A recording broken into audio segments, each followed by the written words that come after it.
Good morning and aloha. Thank you for coming, those of you who are here.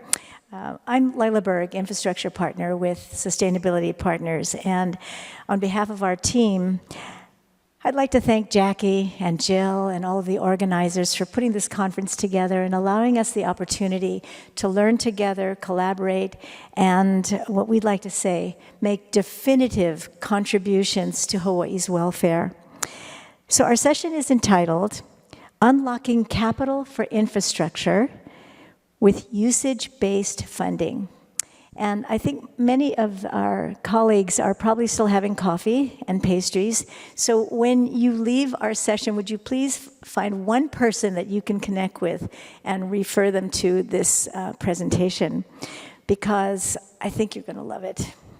My colleagues on the Hawaii team are to my left, Dax Cuthbert, who is the Director of Finance and Analytics, Noel Morin, who is my counterpart as an infrastructure partner based in Hilo on Hawaii Island, and Arnold Albiar, who is our managing partner here in Hawaii. And in the audience, you will see probably wandering our Chief Marketing Officer, Kelly Posh. So I wanted to draw your attention to the brochure that you might have received as you walked in. Apologize here. And if you did not, please grab one of the brochures as you leave. It's called Infrastructure as a Service, which will give you much more information in writing on what we're sharing with you and also our contact information.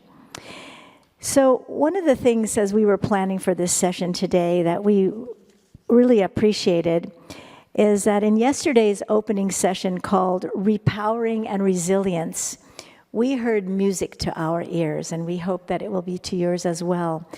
PUC Chair Leo used the term OPM, Other People's Money. Shelley, President and CEO of Hawaiian Electric, advised us to consider reaching all objectives simultaneously.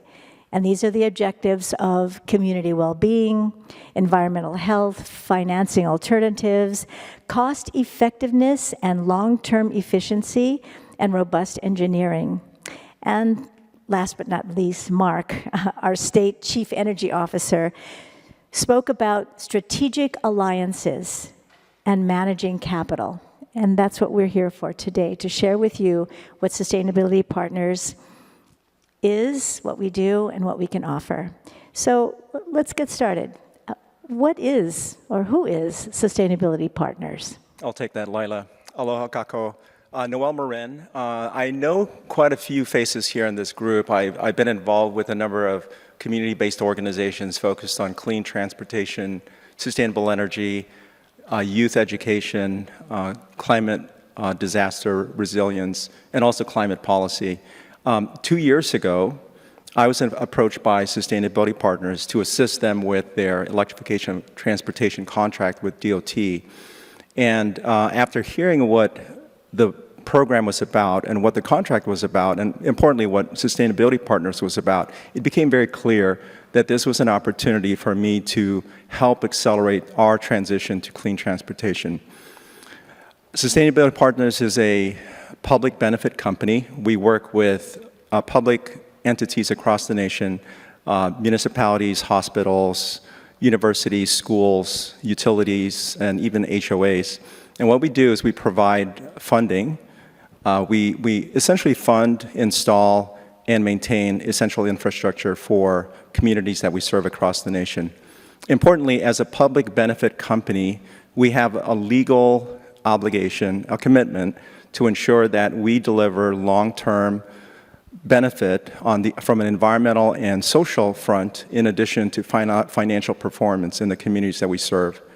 So we are in it for the long haul with the various communities that we serve, and we have a special funding approach, an infrastructure approach that allows our communities to be able to avail of essential infrastructure. These are assets, infrastructural assets in so many different spaces, which we'll talk about today, without having to put up any upfront capital, without any long-term obligation, with no debt, and with essentially a month-to-month utility-like payment that allows them to leverage the assets based on usage. And we hope here today to expound on what exactly this means, not just here across the nation, with the things that we've done so far and also the things that we'll be doing in the future. So you just mentioned infrastructure as a service. That's somewhat of a non-traditional approach. Another techie an term. unfamiliar expression. Can you just give us a little more? You know, one of the things that I think will be important is to take a look at examples, right? And this infrastructure as a service is a paradigm that is everywhere today. If you look back 60 years when Xerox introduced the first commercial copy machine, and this was like a $30,000 machine, very complex. That's about $300,000 in today's dollars. The way they were able to market and deploy that technology was to essentially allow businesses to utilize the equipment for a low monthly fee and a price per copy, right? So companies, businesses, entities that required this technology didn't have to buy the equipment. What they paid for was the actual utility, the value that the infrastructure provided. And when you look at our world today, this model permeates everything, right? From entertainment with music and video, courtesy of Netflix and Apple and all these other streaming services, with transportation, with Uber and Lyft as an example. There's so many different things as a service that exist today, and what we do, what SP does, is we apply it to infrastructure, essential infrastructure. Well, so how does the infrastructure as a service differ from traditional funding or financial approaches? Yeah, that's a great question, Lyla, and it's one that we get fairly frequently because these traditional methods of financing are what's well known. But as you listen to us today, I think what you're going to hear is that the service that we provide is more different than those traditional services than it is similar because there's so much in our offering. First of all, the loans are really just a transaction-based one-time event where you get your money and then your supposed partner on your lender side is gone for forever, just kind of leaving you in the lurch. Sustainability partners, we work a lot differently than that. We want to be your partner for the long term. First, we start off, as Noel mentioned with this monthly utility service, is that we don't require from our customers any capital up front in order to get your infrastructure in place. So even if it has a long construction lead time of 18 months, 24 months, you as the customer don't pay anything until you start using that asset, until you start using your infrastructure on a daily basis.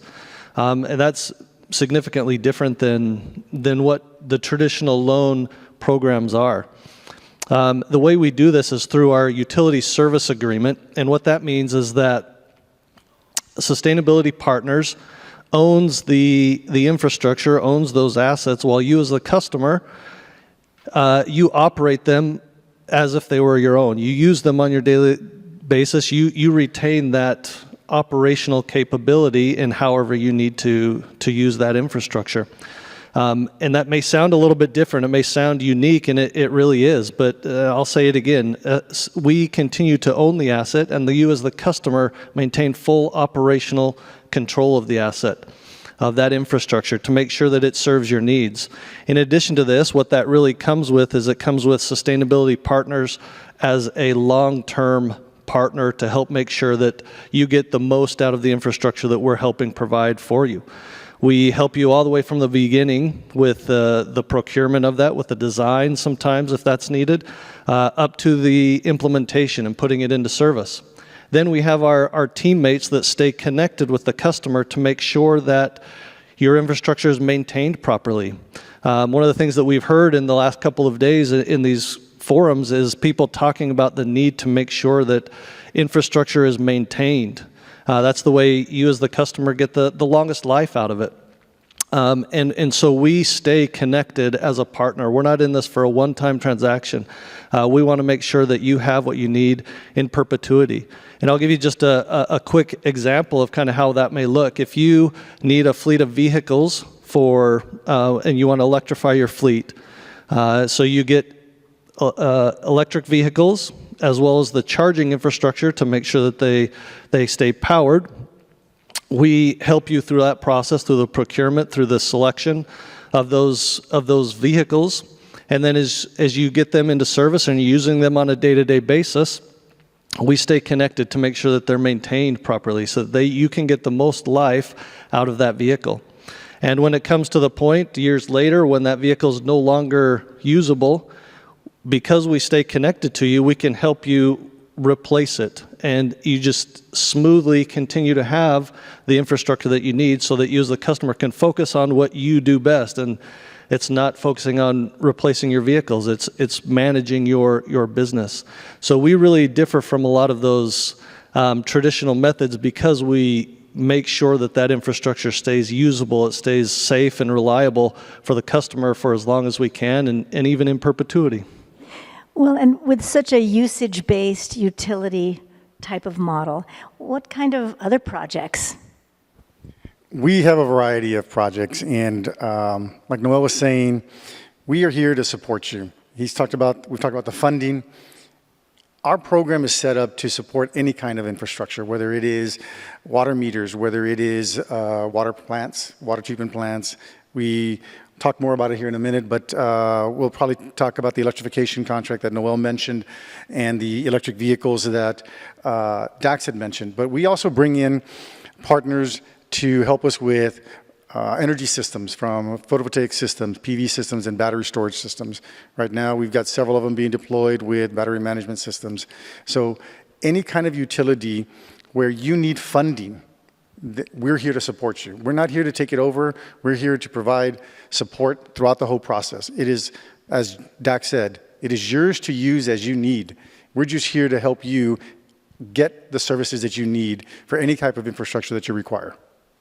Can I just add to that? So one of the things that we talked about that Chair Asuncion had mentioned yesterday was OPM, right? Other people's money.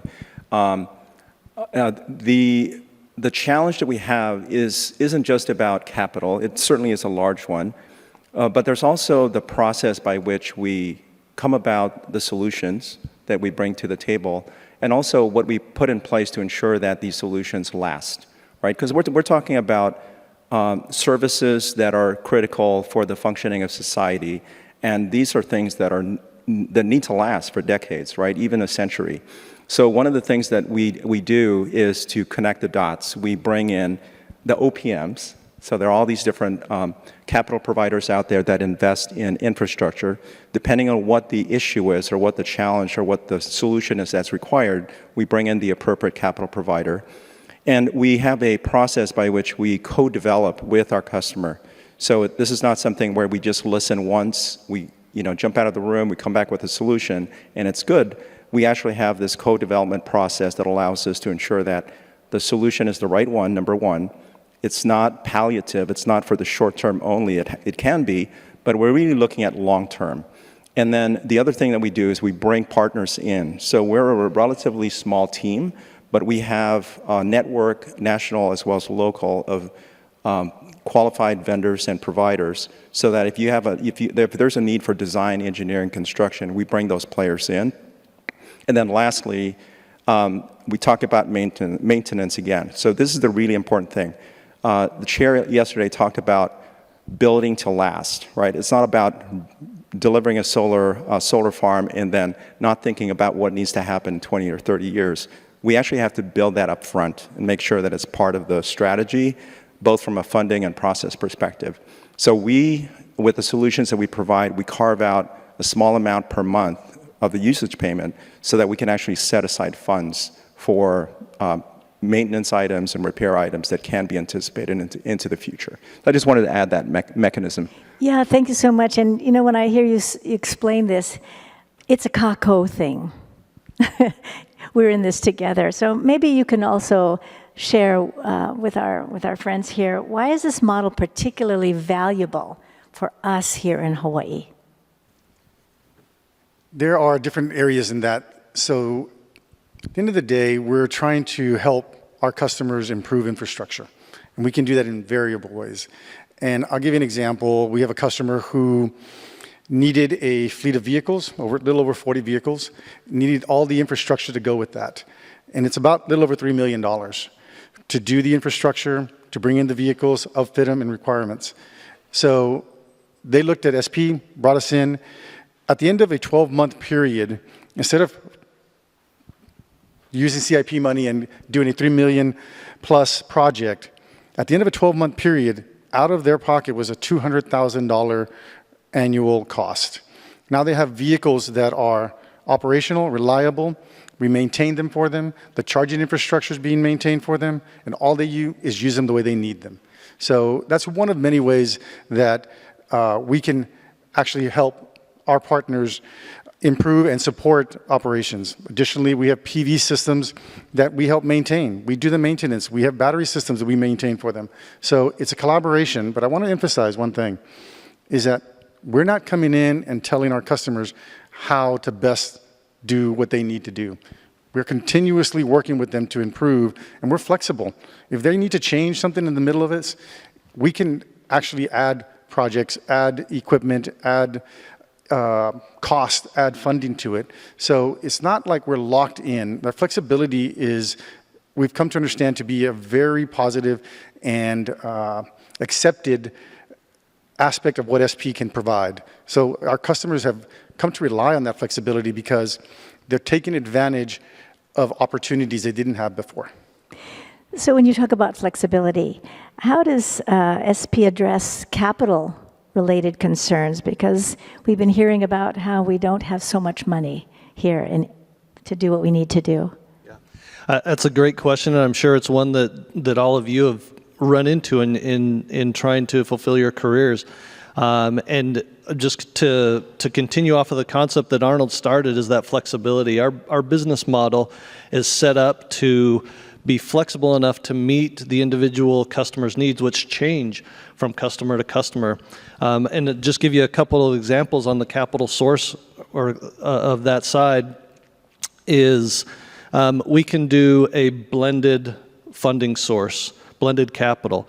And what I mean by that is we've had customers that have come and say, look, I've got this project that I need to do. I really need to do it, but my budget only covers 25% of it or 50% of it. We're not going to come in and say, well, it's all or nothing with us. No, we say, okay, well, if you need 75%, if you need 50%, if you need the remaining 25%, we can come in and we can provide that. We try to be flexible with that. Another big concern that we've seen with customers is the procurement rules. How do we make this fit into our procurement rules, which often take a long time, which are challenging? Our business model is specifically designed to be compliant and to fit in with government procurement rules. So if in your case you need us to go through the RFP process, if that's the way that your agency works, then we can go through the RFP process. If you use sole sourcing or specific negotiation, direct negotiation for a project, we can accommodate that. We can work into that. We even have customers that use cooperative purchasing as the way that they use their procurement in their cities. And we have relationships, we have companies that we've used to make that possible, to fit into what the customer needs. And so allowing that flexibility what we've seen is provided tremendous value to our customers where they thought they were at an impasse. We've come in and helped them get around that. Can I also add to that? I'm sorry. The other flexibility part of that is a lot of states and cities have federal funding accessibilities, right? And sometimes you need to get infrastructure done now. We can actually come in, bring the money, and you're paying them monthly. And in 2 years, if you get that federal funding, we can take that federal funding and put it into this agreement, and it reduces your monthly usage rate. That's how flexible we are. If the state comes up and they've got extra funding and they want to put some money into it to reduce their monthly usage rate, again, that money can be put into to reduce the rate. So the flexibility is key that the state and the counties have access to. You know, just to add to that, on the point of flexibility, we're in it for the long term, but in the event that it's advantageous for a customer to take ownership of the assets. Our contract is it's month to month, number one. There's no long-term commitment, And number two, there's a termination that's possible without any penalties. So if in the future, for whatever reason, our customer, a certain entity, wants to take over the assets, that can certainly be done, and we essentially evaluate or determine the value of the residual value of the assets, and we're bought out, and there is no consequences, no penalty associated with that. The other thing I'd like to just add on the flexibility, and I want to give you an example here. So our electrification of transportation contract with the DOT is really focused on zero-emission vehicles, right?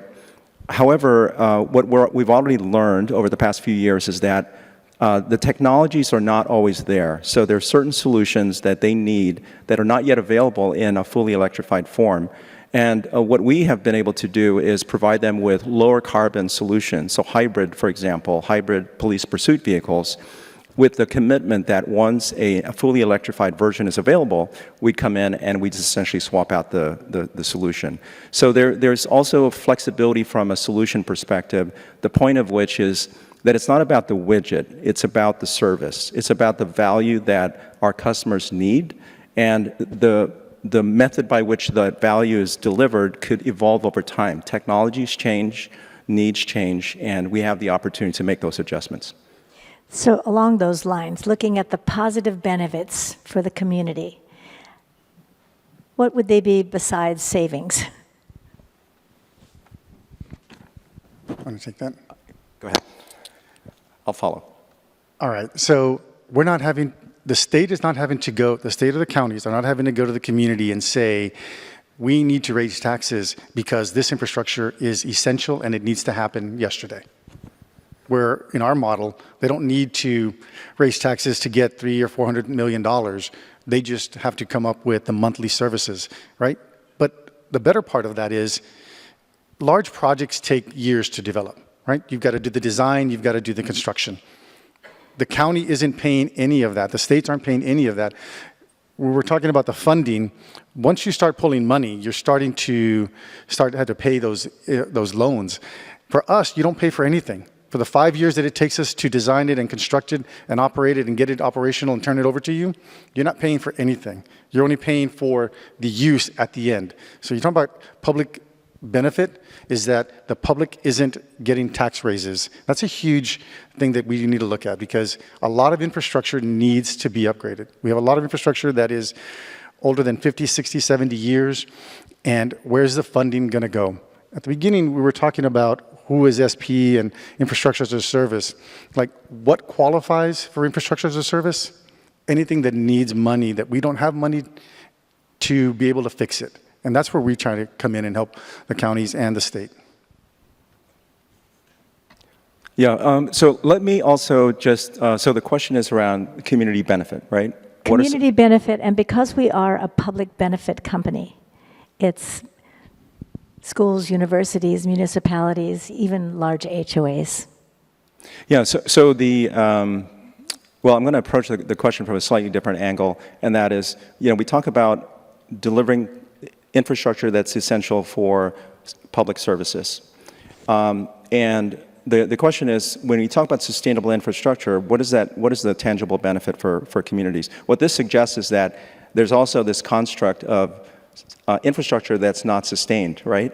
That's with deferred maintenance. And there are a lot of consequences associated with that we're seeing across the nation. So one of the things that is very clear when we start to deploy infrastructure that is sustainable is that we start to see benefits from the standpoint of increased efficiency, as an example, right? With more energy efficient solutions, it could be lighting, it could be HVACs, it could be motors.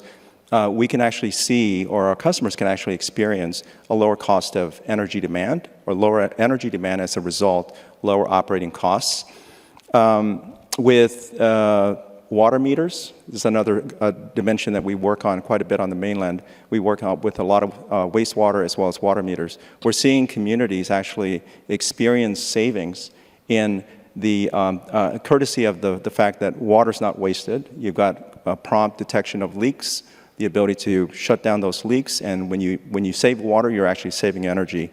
And more importantly, and Dax, you'll talk about this shortly, the ability to efficiently meter also provides the community with other tangible benefits. Just real quick before go ahead. Before you, I just want to make sure it's very clear, and they both kind of touched it, but I wanted to make it very clear. We are with you for the life of the material. So we bring it in, we design it with you, you approve the designs, we do the construction, you're along with us, we're communicating with you the entire way. And we have a team of infrastructure specialists, we have a team of asset reliability specialists that ensure that they're doing monitoring and managing of the equipment for the life of the equipment. What we're seeing is there are facilities that are supposed to last us 20, 30 years are not lasting us 10, 15 years. And so a huge influx of millions of dollars are being required to upgrade the system because it didn't last, it wasn't being maintained properly. So I just want to make it clear, SP has a team that monitors and manages to ensure that the maintenance of the equipment is maintained throughout the life of the equipment. 5 years, 10 years, 20 years. It's part of the calculations, and there's money set aside that is being paid and collected every month and sits there until you need to replace that $10,000 valve, until you need to replace that $50,000 valve or pipeline. There's money already set aside, and that the maintenance department doesn't need to wait until they get the funding to ensure that it gets repaired. We're there along the side with them to ensure that the system is operational. I was going to jump in with an example, but Arnold is better at interrupting than I am. Noel mentioned customers that we have on the mainland that have replaced their water meters and the infrastructure that surrounds those. We actually just had a customer reach out to us recently with a success story, and it's always great when you get that feedback of that you recognize the good that's being done for municipalities, and that filters down to the communities that they serve. But this customer called us and said, hey, we replaced the water meters that were, previously 30, 40, 50 years old. They weren't reading right. We weren't able to bill right. There was water leakage. And they replaced them. We helped them to replace them with some advanced technology meters that do leak detection. So they're getting accurate meter readings. What that accurate meter reading is doing is helping them bill properly. They're also saving money because they find leaks and fix them a lot quicker. They reported back to us that with those savings, either from the accurate readings and billings or the savings from finding leaks and fixing those sooner, that they saved enough money that it covers their monthly usage payment, and there's money left over that they're applying to other projects that had been put on the back burner because they never had funding for them. So it's that type of efficiency, having the right infrastructure in place, that really makes a difference for our communities, because now they're getting the projects that needed to be done, didn't have funding before, not just the water meters, but the savings that the water meters drove are benefiting them in their other projects that needed to be done. So before we go into the questions from the audience, if a municipality, government department, school, university wants to get a hold of us and start working with us because they're so excited about the possibilities, how would they do that? Let me take that, and I really want to, and it's not because I lead Hawaii Electric Vehicle Association, but I really want to plug the DOT contract that we have, right? So it's a contract that was signed by almost all state agencies, save two. I believe it's Department of Water and Department of Education, and all the counties. So what this means is that the procurement has been done, and this allows any of our state agencies and counties who have signed on to this contract to be able to avail of EVs as a service, electric vehicles as a service. And that includes vehicles of all shapes and sizes, right from the golf carts you see at the airports to buses to street sweepers. We're looking at electric garbage trucks, that sort of thing. So vehicles of all shapes and sizes. And in addition to that, and more importantly, we're talking about deploying the infrastructure, the energy infrastructure, as well as the electric vehicle charging infrastructure that's required. You can't have the vehicles unless you have a means to effectively and efficiently keep these vehicles charged. And the procurement has already been done. So we're constantly coming across new customers within the state who are coming to us indicating that they need vehicles. They can't get the job done. They can't fulfill critical services because they don't have the vehicles. And we're here. We have the ability to make that solution happen for all of the state agencies that have signed on. So that's the first thing. I think that covers electric vehicles, that covers of all shapes and sizes, that covers energy systems, that covers the electrical upgrades that are required, DC fast charging, level 2 charging.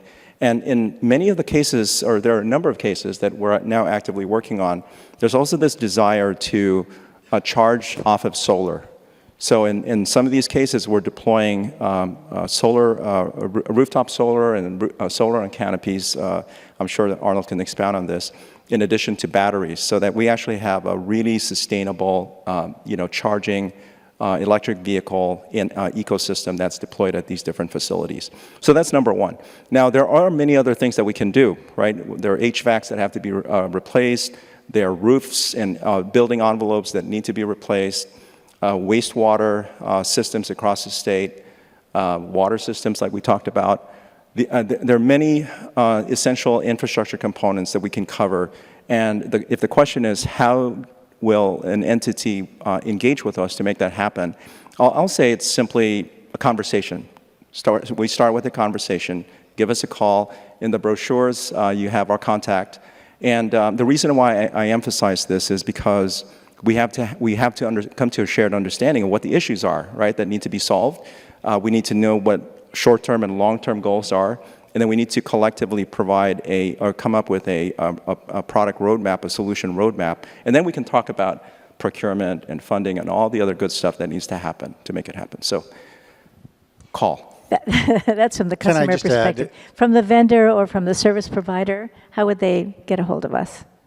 I'll get to that one, but I wanted to add, just call. There was a recent conversation with a customer that had a water meter issue and questions and stuff.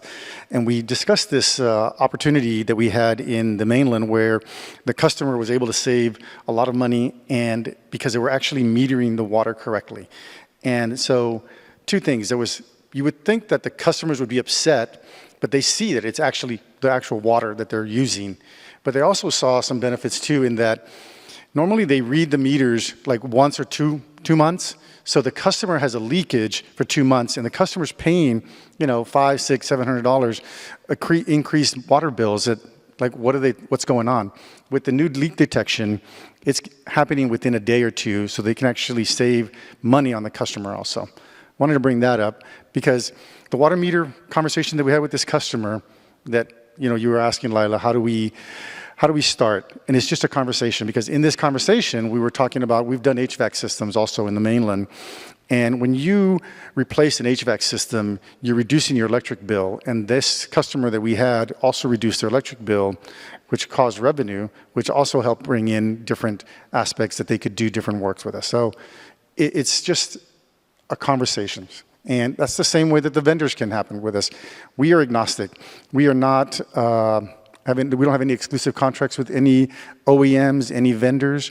The thing that we do and emphasize is that we try to do local. Big or small, on any island, we focus on local businesses to ensure that we're keeping the work here in the state of Hawaii.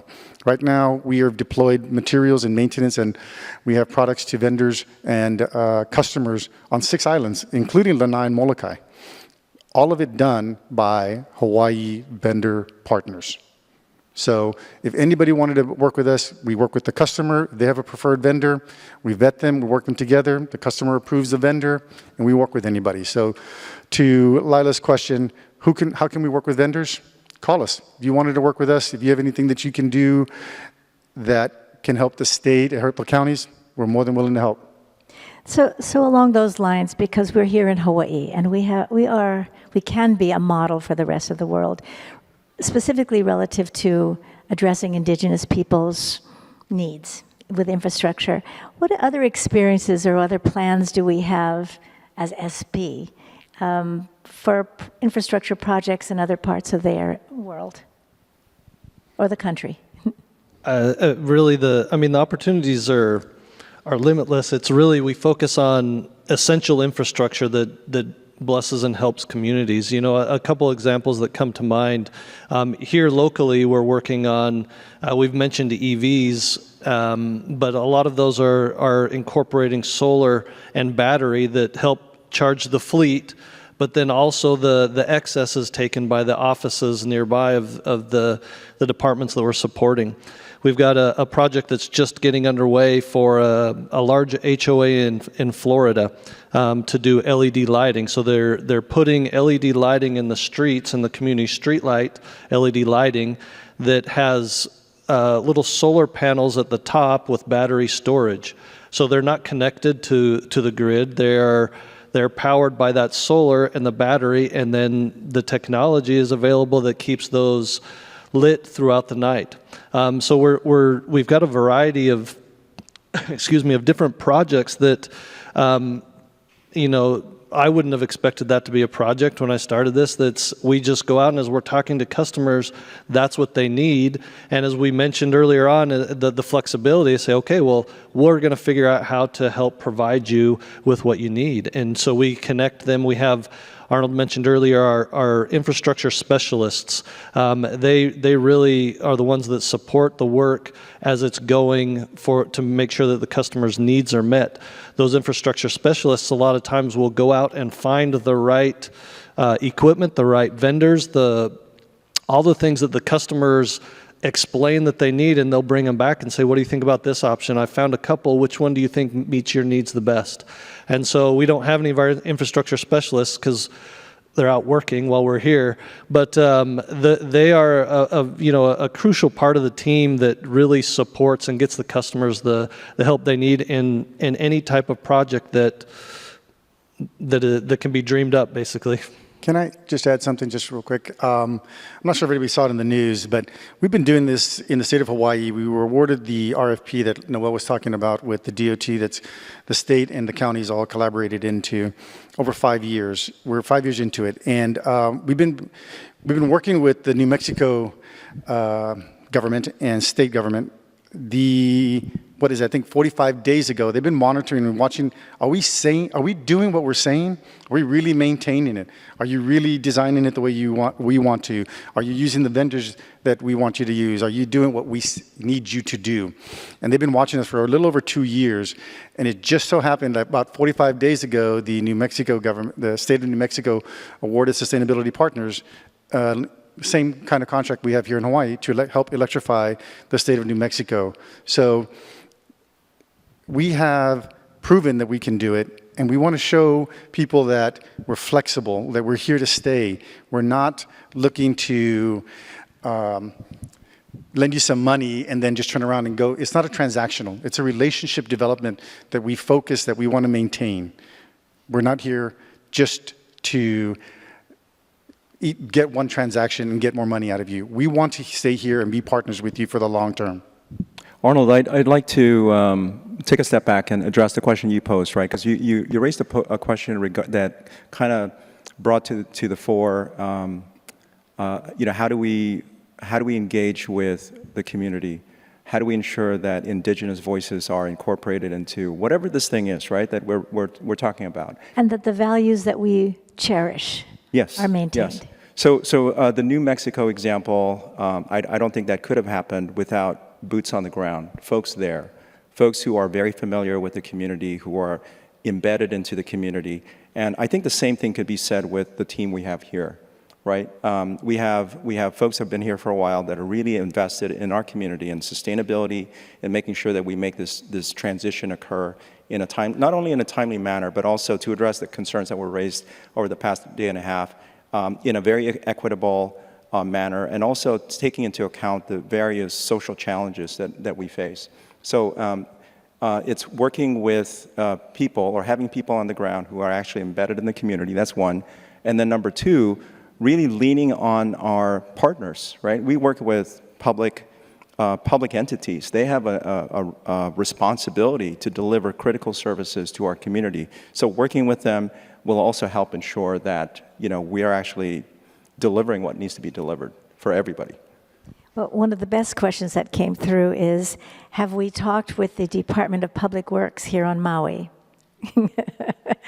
There's a Maui a resident in the audience who wants us to get engaged.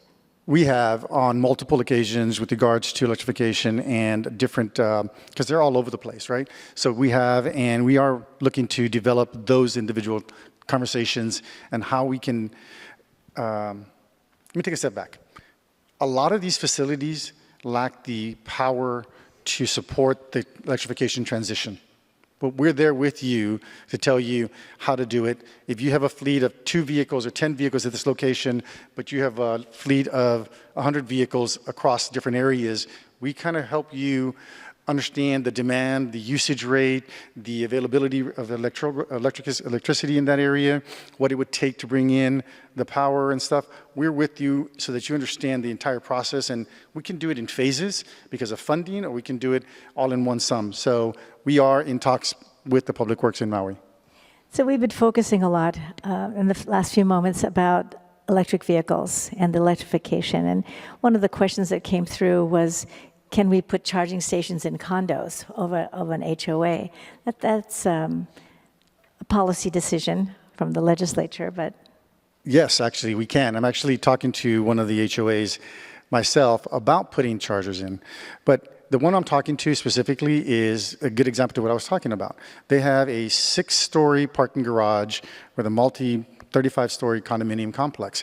But when that garage was designed, it wasn't designed to have power. Right? And that garage has 700 stalls. And this is the evaluation that SP brings in, is that you can't really put in a stall in every one of them. You could, but it wouldn't be necessarily cost effective. So what you try and do is you try and analyze where can you bring power from and try and help them put in, 2 to 4 to 6, creating a phase so that they understand the cost. Because associations have to get it approved by the board, have to get it approved by their owners of how much they're going to pay for this development and stuff. But to answer your question, we can actually do that with condominiums. Yeah, I'd like to also add that the challenges that we have with the electrification of transportation, especially here in Oahu, is the fact that you have a lot of folks who actually live in multi-unit housings, right? Like condos and apartments, that sort of thing. They don't have access to home charging.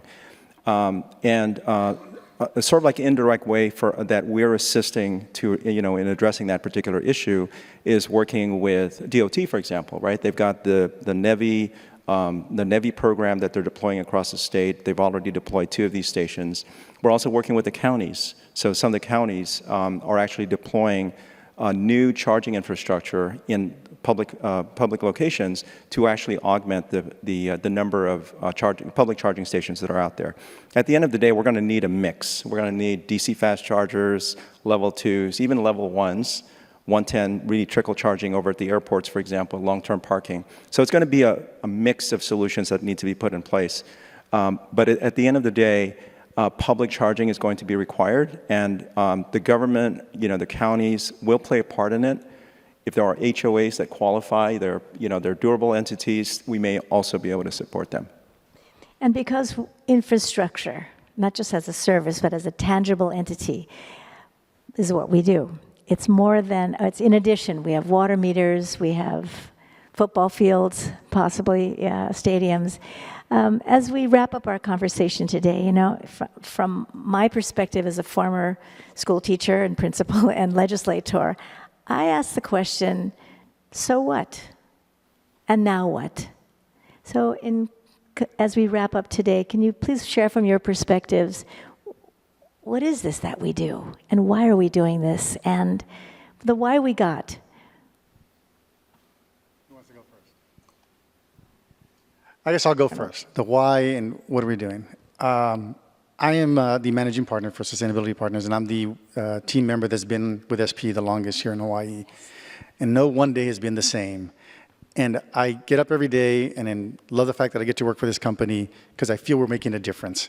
I feel that we're helping the communities, help the electrification transition, but I also feel that there's so many conversations going on at the state and county levels that we need hundreds of millions of dollars. Our infrastructure is not being maintained.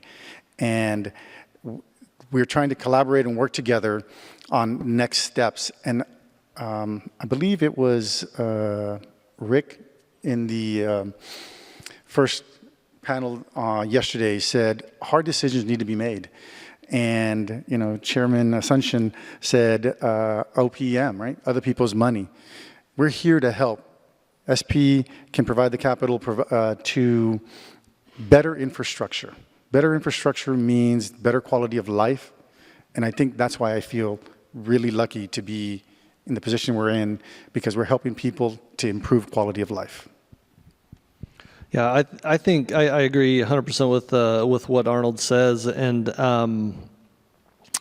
so I live in Phoenix, and I work with this and support the team. This is my first time to Maui, and I've just been blown away with the beauty of the land here. I keep hoping the clouds lift. I want to see how tall that mountain is out there. But one of the things that really stand out to me about this are the impacts that it can make on communities through this service that we bring. Really, the flexibility. I know we talked about this, and so I hope I don't sound like a broken record. But I've seen so many different times where the flexibility that our company brings has helped a municipality get around a roadblock that they have been struggling with for a long time, and that really. I love that feeling when you're helping somebody solve problems, and then you get reports back, like I shared earlier, about the difference that it's making in their communities and in the municipality. So I believe that flexibility is just key to helping customers.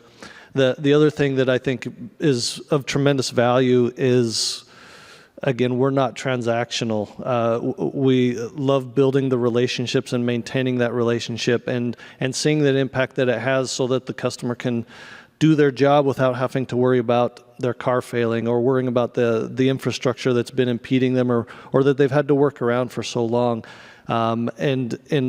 And really being that partner that helps maintain that for them is another thing that brings, to me at least, and when I do my job, a lot of value in seeing it help other people.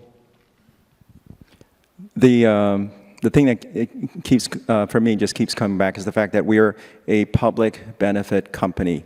So it's not just about financial performance. It's about really making a difference in the communities that we serve. So once again, we are here to ensure that we provide long-term, we have a commitment to provide long-term positive outcomes from an environmental as well as social perspective.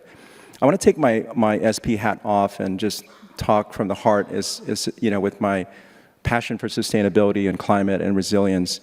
And I took a few notes here to kind of remind me of the magnitude of the challenge we face. And we talked about this multiple times yesterday. There's so much that needs to be done. Not enough progress is being made. We want to be energy independent, but we continue to still be very, very dependent on imports. And we want to expand our renewable energy portfolio, but it's an immense challenge, and it's not happening quickly enough. And we know that we need to do stuff today. And in fact, because of the lack of progress, we now have to invest quite a bit in climate resilience, right, and adaptation. A lot of investment that needs to happen there, in addition to all the mitigation that we still need to do. So the challenge is there. It's very difficult. We need to have a collective effort to, one, acknowledge it, and then two, leverage each other, leverage all the OPM that's out there, right? And the expertise and the resources so that we can actually make things happen.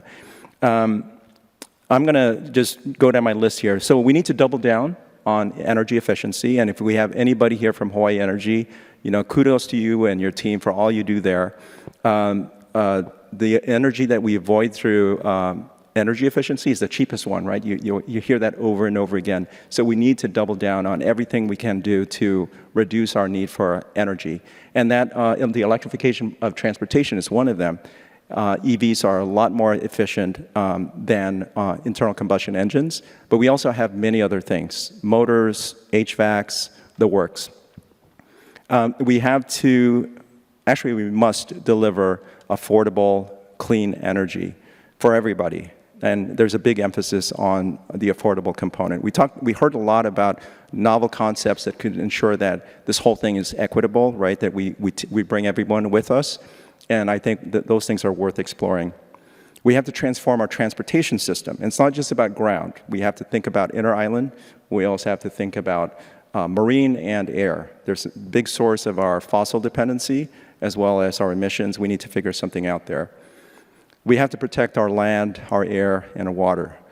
We haven't really touched on this because it doesn't fall in this realm, but wastewater is a really important issue. And this is a statewide challenge. It can be addressed with infrastructure. It's really expensive. We just need to get our heads together, make key decisions around what needs to be done, and then pull in all the resources. We're not the only ones. We need to figure out who is out there who can make it happen, and just make it happen. And lastly, we have to address housing, food security, and other tangential areas, really important. And I'll say that really important for all of that to occur is really effective, sustainable infrastructure. None of these things that we talked about can happen efficiently unless we really focus on infrastructure that is built to last, that is sustained for the long, long haul.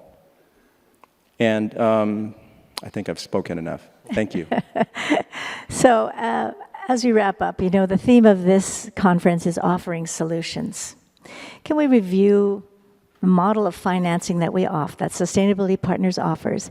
And also, is the cost of engineering and the environmental assessment reports that are required for infrastructure, building, construction, are they included? So what is our model, again, in review? Can I take that first half real quick? We include everything. The environmental assessments, the engineering designs, the permit requirements, the state and county level requirements. If it's a federal program, it's got federal money. There's federal requirements that need to be made, whether it's BABA, Buy America requirements. We meet all those requirements, and we communicate with you, and we document it, and we provide those documentations. So none of those are obstacles. And earlier, I know that Dax mentioned there were procurement rules. We follow any state and or county procurements. And I want to say and or because a lot of things that are happening that we're doing right now on the electrification, the state and counties are collaborating. They're working on bringing up properties together to put in infrastructure for charging. So it's been pretty amazing to see this collaboration. But back to your question. Yes, we take care of all of that. The MOUs that are required for the properties, anything that's required for the property, SP manages that. And I just want to add one thing to that. Arnold's mentioned a lot of the work about getting the infrastructure constructed with the design, the engineering, the procurement rules, all those things. And I just wanted to add too, a component of that is we have relationships and third-party partners that we work with that can help with the federal programs. For example, if you're working on a solar array or a structure that you're putting on a roof, we have partners that'll help us make sure that we can get the federal ITC, the investment tax credit, coming back to reduce the cost of that project for the customer.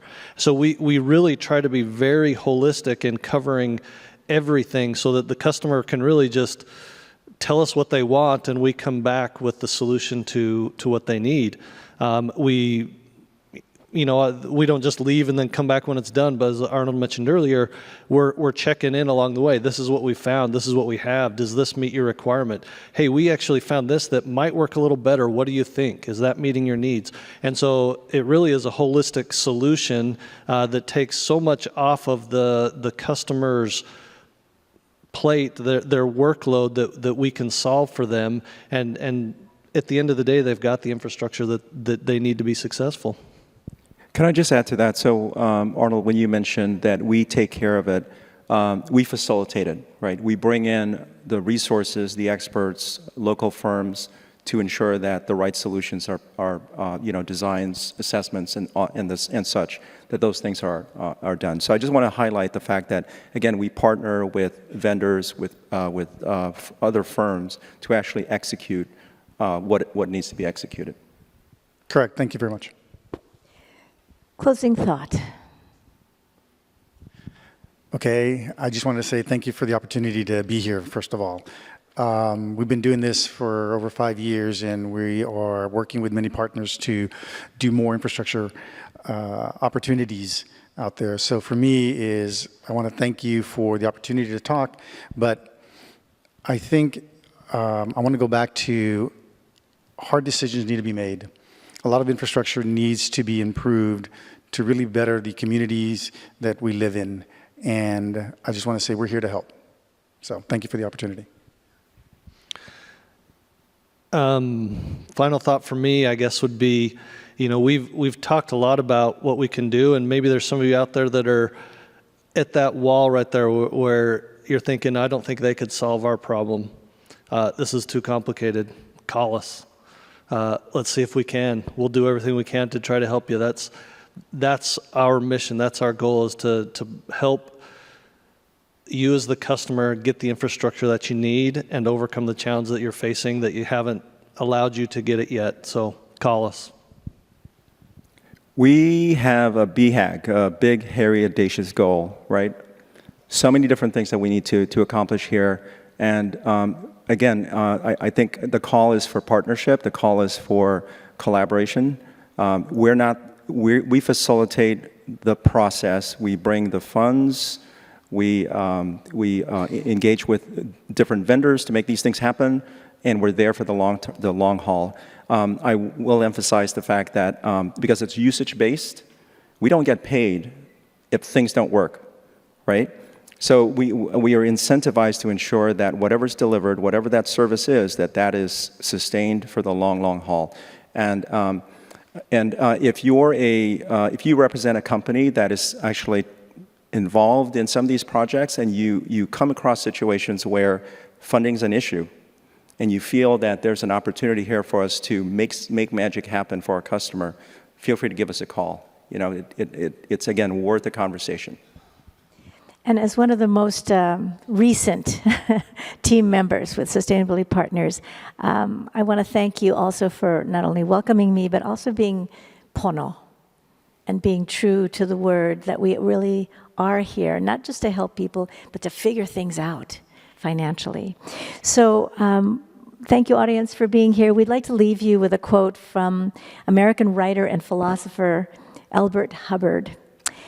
A little more persistence, a little more effort, and what seemed hopeless failure may turn into glorious success. Aloha and malama pono. Thank you for being with us. Mahalo, everybody.